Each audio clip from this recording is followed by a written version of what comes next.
Escribo esta carta con las manos manchadas de nicotina y culpa, apoyado en una mesa que ya no es mía, aunque nunca lo fue del todo.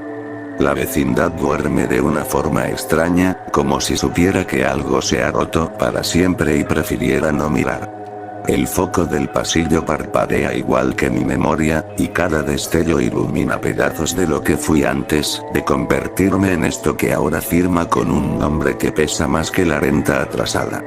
No sé si alguien leerá estas hojas, pero necesito dejar constancia de cómo el hambre, el miedo y el orgullo me empujaron a convertirme en el jefe de algo que jamás debió existir en este lugar. Durante años me acostumbré a vivir con el estómago vacío y la dignidad hecha jirones. La vecindad fue siempre una jaula húmeda, con paredes descascaradas que olían a sudor viejo y fracasos compartidos.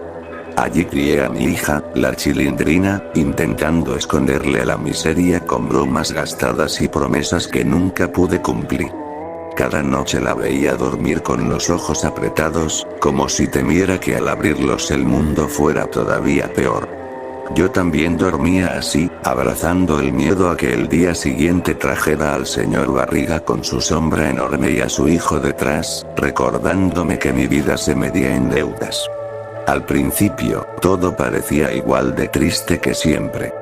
Doña Florinda seguía caminando por el patio como si el suelo no mereciera su pisada, cargando a su hijo Kiko como si fuera un trofeo frágil.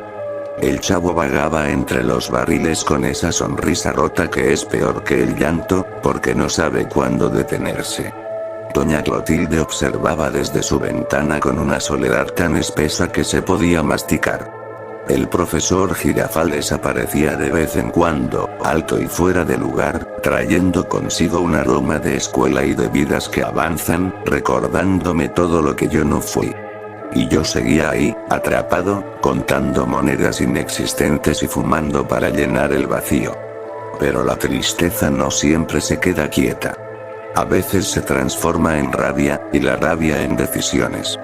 Todo empezó con pequeños favores que nadie vio, con paquetes que pasaban de mano en mano, cuando el patio estaba vacío y la noche caía como un telón sucio. Yo me decía que era temporal, que solo necesitaba un empujón para salir del hoyo. Me repetía que lo hacía por mi hija, que cualquier padre haría lo mismo si supiera que al final del túnel hay comida caliente y un techo sin goteras. Esa mentira fue creciendo hasta ocuparlo todo. Pronto dejé de ser el hombre al que se le exigía la renta para convertirme en el que cobraba favores. El miedo cambió de dueño, y la vecindad empezó a mirarme con un respeto torcido, nacido del silencio y de las miradas esquivas. Yo caminaba por el patio sintiendo que las paredes me observaban, que cada grieta sabía lo que estaba pasando. La risa infantil del chavo se volvió un eco lejano, un recordatorio cruel de la inocencia que estaba aplastando con mis propios zapatos. La Chilindrina fue la primera en notar el cambio. Ya no me veía como al padre cansado que improvisaba sonrisas, sino como a un extraño que llegaba tarde y olía a calle y a decisiones sucias. Yo evitaba su mirada porque en esos ojos había una pregunta que no quería responder. Cada vez que me encerraba en el cuarto para contar dinero manchado de sudor ajeno, sentía que la estaba traicionando, que estaba construyendo un futuro sobre cadáveres invisibles. La vecindad también empezó a llenarse de visitas que no pertenecían a su miseria cotidiana. Hombres de pasos pesados y rostros cerrados rondaban el patio con la naturalidad de quien se sabe dueño del miedo. Yo los guiaba con la cabeza alta, fingiendo control, pero por dentro el corazón me golpeaba como un animal enjaulado. Sabía que al aceptar ese papel me había puesto una soga al cuello, y que solo era cuestión de tiempo para que alguien tirara del extremo. El día que el señor Barriga volvió a cruzar la puerta, algo se quebró del todo. Ya no sentí vergüenza ni súplica, solo una calma peligrosa, como la que precede a los accidentes. Él y su hijo caminaron por el patio sin saber que el suelo bajo sus pies estaba contaminado por mis decisiones. Yo los observé desde la sombra, entendiendo que había cruzado un punto sin retorno. El dinero que ahora tenía no me liberaba, me hundía más profundo, y cada moneda pesaba como una lápida. Por las noches, cuando el silencio se apoderaba del lugar, la culpa se sentaba conmigo. No había fantasmas ni cosas que no se pudieran explicar, solo recuerdos y consecuencias. Pensaba en doña Clotilde mirando desde su ventana, en el profesor Girafales regresando a su vida ordenada, en el chavo buscando cariño donde solo encontraba abandono. Pensaba en mi hija, siempre en ella, y me preguntaba qué clase de padre se convierte en jefe de hombres armados para huir del hambre. Esta carta nace aquí, en este inicio manchado, porque necesito que alguien sepa que no siempre fui así. Que antes de ser el hombre al que todos temían, fui solo don Ramón, un padre pobre, un inquilino desesperado, un cobarde que eligió el camino más corto hacia la perdición. Si continúo escribiendo es porque sé que el final se acerca, y porque cada palabra es un intento inútil de redención en un mundo que no perdona. Sigo escribiendo porque el silencio se volvió insoportable y porque cada línea es una forma torpe de ordenar lo que ya no tiene arreglo. La vecindad dejó de ser un refugio miserable para convertirse en un territorio vigilado, y yo en el centro de todo, como una mancha que nadie podía limpiar. Al amanecer, el patio parecía igual que siempre, pero había algo torcido en el aire, una tensión que se metía en los pulmones.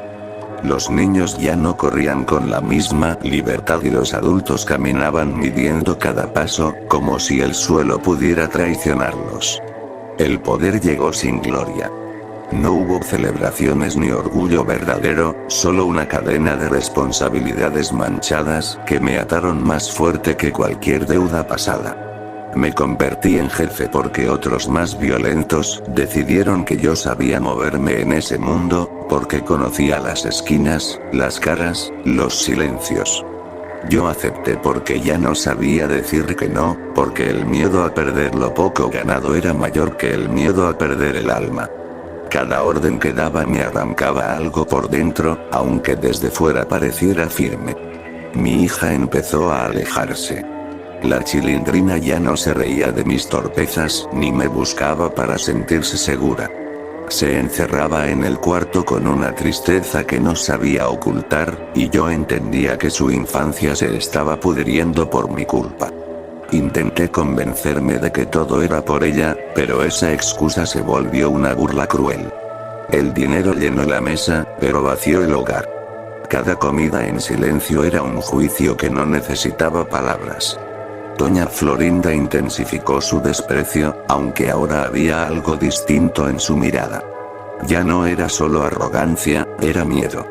Protegía a su hijo Kiko como si presintiera que el mundo se había vuelto más peligroso. Yo los veía pasar desde lejos, sabiendo que mi sola presencia alteraba la paz frágil que ella fingía controlar.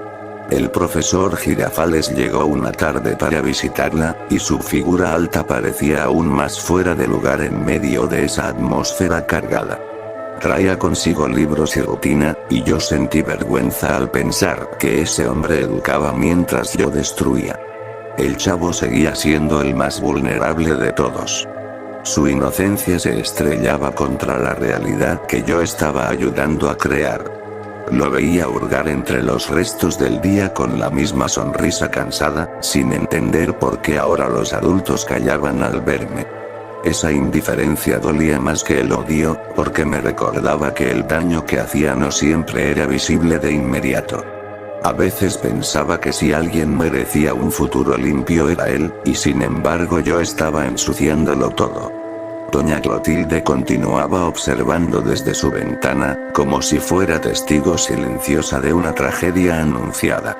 Su soledad se volvió más pesada, y yo sentía que en su mirada había una comprensión amarga, como si supiera que los monstruos no nacen, se fabrican a base de desprecio y abandono. Evitaba cruzarme con ella porque me veía reflejado en esa tristeza que nunca encontró alivio. La llegada constante del señor Barriga y de su hijo dejó de ser una amenaza económica para convertirse en un recordatorio irónico. La renta ya no era un problema, pero su presencia me hacía sentir más pequeño que nunca. Ellos caminaban por el patio sin saber hasta qué punto yo había cambiado, y esa ignorancia era casi un alivio. Sin embargo, cada vez que los veía, pensaba en lo absurdo de todo. Había huido de la pobreza solo para convertirme en prisionero de algo peor. Las noches se llenaron de reuniones y cuentas, de rostros que no confiaban en nadie. Yo aprendí a leer el miedo ajeno, a usarlo como moneda. Esa habilidad me asustó más que cualquier arma, porque significaba que estaba perdiendo la última parte humana que me quedaba. A veces me miraba las manos y no las reconocía. Ya no eran las de un padre torpe, sino las de alguien capaz de arruinar vidas con un gesto. La vecindad empezó a deteriorarse de otra forma. No eran las paredes ni el patio, era la convivencia.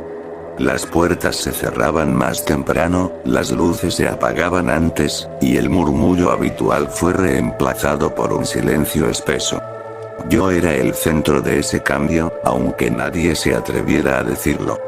Sabía que si intentaba dar marcha atrás, no habría perdón ni salida. Los hombres que ahora dependían de mí no toleraban debilidad. Mi arrepentimiento creció como una enfermedad lenta. Cada vez que veía a la Chilindrina sentada sola, cada vez que el chavo buscaba cariño donde solo encontraba restos, cada vez que el profesor Girafales se marchaba sin sospechar nada, sentía que el peso era demasiado. Pensé en irme, en desaparecer, pero entendí que ya no era posible. El liderazgo que había aceptado era una condena, y yo había firmado sin leer. Esta parte de la carta es la más difícil de escribir porque aquí reconozco que no fui solo víctima de las circunstancias. Tomé decisiones, y esas decisiones arrastraron a todos. Me convertí en jefe porque quise sentir control, porque el hambre me había humillado demasiadas veces. Ahora, rodeado de dinero y miedo, entiendo que la humillación más grande es mirarse al espejo y no encontrar nada digno. Sigo escribiendo porque sé que el final se acerca, y porque necesito que alguien, tal vez mi hija, entienda que nunca dejé de amarla. Todo lo que vino después, esta caída lenta y sucia, es el desarrollo inevitable de un hombre que eligió sobrevivir a cualquier costo. Y ese costo, ahora lo sé, fue demasiado alto. Si estas páginas llegan a manos de alguien, será porque yo ya no estoy. Escribo esta última parte con una claridad amarga, la que solo aparece cuando uno entiende que ya no queda escapatoria. La vecindad está despierta ahora, pero no como antes. No hay risas, no hay discusiones absurdas ni pasos apresurados.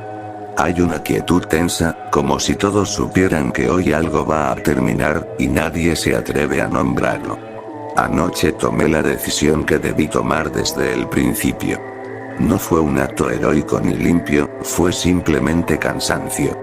El poder dejó de engañarme, el dinero ya no me decía nada, y el miedo se volvió cotidiano, insoportable.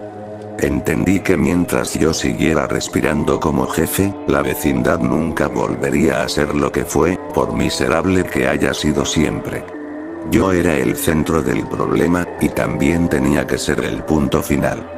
Miré a mi hija dormir por última vez.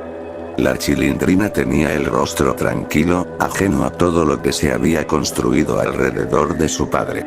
En ese momento sentí una paz breve y cruel, porque supe que sin mí tal vez tendría una oportunidad de crecer sin esta sombra. No me acerqué a despertarla, no quise que su último recuerdo fuera mi cara derrotada. Preferí que me odiara por ausente a que me recordara como lo que me había convertido. Caminé por el patio despacio, grabándome cada rincón en la memoria. El barril del chavo estaba ahí, silencioso, vacío. Pensé en él, en su hambre eterna y en su capacidad de seguir sonriendo. Deseé que la vida le fuera menos dura de lo que fue conmigo. Doña Florinda no estaba afuera, pero sabía que detrás de su puerta protegía a su hijo, temiendo un mundo que yo ayudé a volver más hostil. El profesor Girafales ya no estaba, había regresado a su rutina, lejos de este desastre. Doña Clotilde observaba desde su ventana, y por primera vez no apartó la mirada. En sus ojos no vi juicio, solo una tristeza resignada. El señor Barriga y su hijo habían venido temprano ese día. Los vi cruzar la vecindad con la misma torpeza de siempre, ajenos a todo. Me di cuenta de que, irónicamente, la renta ya no importaba. Todo lo que durante años me persiguió se había vuelto insignificante frente a lo que estaba por pasar. Los dejé ir sin decir nada, porque no había palabras que explicaran el desastre que yo mismo fabriqué. Sabía que los hombres que trabajaban para mí ya sospechaban. El rumor de mi arrepentimiento había corrido rápido, y en ese mundo la duda se castiga. No esperé a que vinieran de noche ni a que todo fuera más cruel. Los cité sin explicaciones, aceptando que ese acto sellaba mi destino. No quise huir porque huir habría significado dejar el problema vivo. Esta vecindad ya había sufrido demasiado por mi cobardía. Mientras escribo estas líneas finales, escucho pasos acercándose. No hay miedo, solo una tristeza profunda y definitiva. Pienso en todo lo que pude haber sido y no fui. Pienso en el padre que quiso proteger a su hija y terminó convirtiéndose en el motivo por el cual debía desaparecer. Pienso en cómo el hambre puede empujar a un hombre a lugares de los que ya no regresa. Cuando llegaron, no hubo discursos ni súplicas. Yo mismo abrí la puerta del cuarto. Sus rostros eran fríos, profesionales, vacíos de emoción. En ese instante confirmé que nunca les importé, que yo solo fui una pieza útil, reemplazable. Sentí alivio al saberlo, porque significaba que mi final no tendría importancia para ellos, pero sí para mí. Escribo estas últimas palabras rápido, con el sonido de sus armas recordándome que el tiempo se acabó. No voy a describir lo que viene después porque no hace falta. Basta decir que el jefe no cayó en una guerra ni en un ajuste de cuentas espectacular. Cayó como lo que era al final. Un hombre cansado, arrepentido, consciente de que sus decisiones habían contaminado todo lo que tocó. Si alguien encuentra esta carta, solo pido una cosa. No me recuerden como el mafioso ni como el jefe. Recuérdenme como Don Ramón, el padre que falló, el vecino que se perdió en el miedo, el hombre que entendió demasiado tarde que hay derrotas peores que no tener dinero. Mi muerte no limpia lo que hice, pero tal vez cierre el ciclo de violencia que traje a este lugar. Escucho el último sonido antes del final. No hay redención, no hay perdón fácil, solo consecuencias. Y con ellas termino esta historia, dejando atrás una vecindad marcada por mi paso, esperando que algún día vuelva a llenarse de risas, aunque yo ya no esté para escucharlas.